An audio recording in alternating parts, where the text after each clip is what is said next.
Et si sur votre réseau d'entreprise, un imposteur pouvait se glisser entre chaque conversation sans que personne ne s'en rende compte?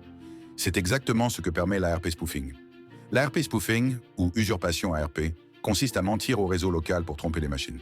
L'ARP sert à dire qui est qui sur le réseau, qui possède telle adresse IP qui est telle machine.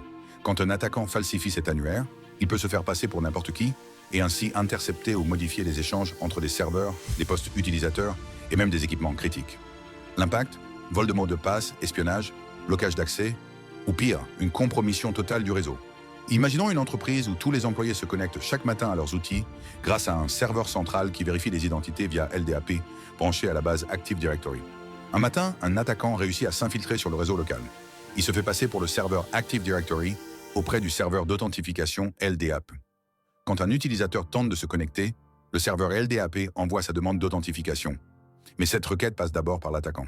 Celui-ci intercepte les identifiants de l'utilisateur, peut les enregistrer ou même modifier la réponse du serveur Active Directory. Premier effet concret, l'attaquant récupère les identifiants et peut les utiliser pour accéder à d'autres services sensibles, voire les partager ou s'en servir plus tard. Deuxième effet concret, l'attaquant peut renvoyer des réponses fausses, par exemple refuser la connexion à certains utilisateurs clés, créant ainsi une panne ou une confusion interne. Pour se prémunir contre l'ARP spoofing, il faut segmenter les réseaux sensibles, privilégier des communications chiffrées, même en interne, surveiller l'activité du réseau à la recherche d'anomalies et former les équipes IT à détecter ce genre de signaux faibles.